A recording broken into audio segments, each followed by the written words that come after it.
Part 4. Working class versus middle class. It is a familiar fact that the middle and working classes occupy very different parts of society, often in the case of workplace, housing, and the education system, literally different places, while the kinds of work they perform are profoundly separate.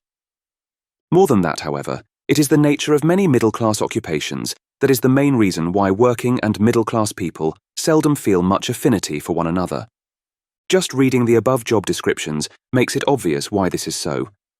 When the two sides do come together, as doctor and working-class patient, as teacher and working-class schoolchild, and above all as middle-class manager and working-class worker, the imbalance between the two sides is palpable. On the other hand, where both sides are occupied by members of the middle classes, the asymmetry is by no means so obvious.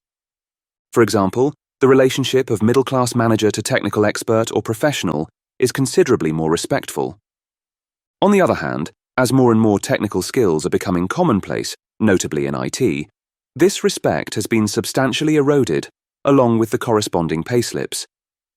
But this isn't simply a matter of different jobs or class prejudice, or a sense of social or cultural superiority and inferiority. In many areas, when working class and middle class meet, there is real antagonism. Above all else, capitalism's most fundamental struggle, between workers and bourgeoisie, actually presents itself as an active conflict between workers and the managerial section of the middle class. In business, managers are essentially the instruments of the business's owners, which is to say, of the capitalists, of the bourgeoisie. All their functions are designed to achieve the owner's objectives, to make sure that the business runs, but even more so to make sure that it runs profitably. It is the most basic aim of capital to generate a profit, so it is the most basic responsibility of managers to extract surplus value through the organization. This is achieved by controlling and disciplining the working class, and some middle-class technical specialists and professionals too, either directly, as line managers, or indirectly, through their work in areas such as human capital management, recruitment, and so on.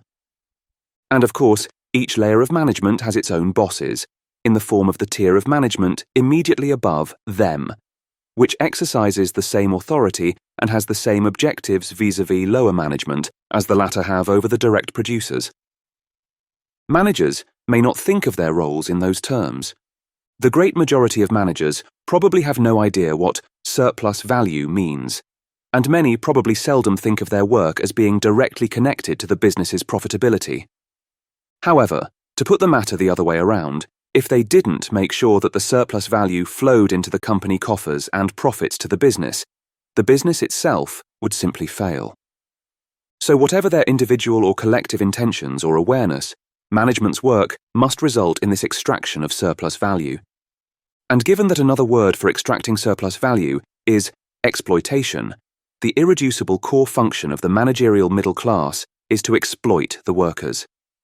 In other words, management not only require working-class people to be subordinate to them, but it is they who perform directly the actual exploitation of the working class. Conversely, for this antagonism of middle and working-class workers to be overcome, this exploitative relationship of middle to working class must be recognized as an objective fact. It is a reality of which the managerial middle class must become aware before they can transcend their destructive social role. Nor is this antagonism simply a matter of everyday organization, control, and supervision.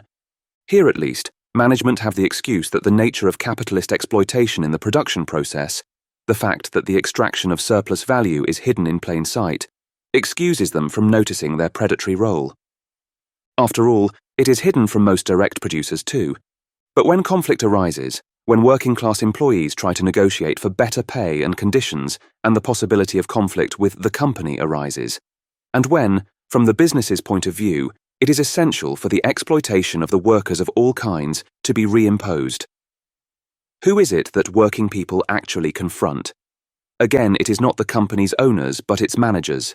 Again, the middle classes. So the middle classes are, from their own point of view, right to reject any identity with the working class, and even more, the proletariat. Not only do their worlds really resemble those of working-class workers, very little, but each side has effectively actively excluded the other. by virtue of the conflict into which they are forced by the nature of capitalist exploitation. All this can create a strong sense of hostility towards the middle classes among socialists, and understandably so. Aren't the middle class something between allies and stooges of the ruling class?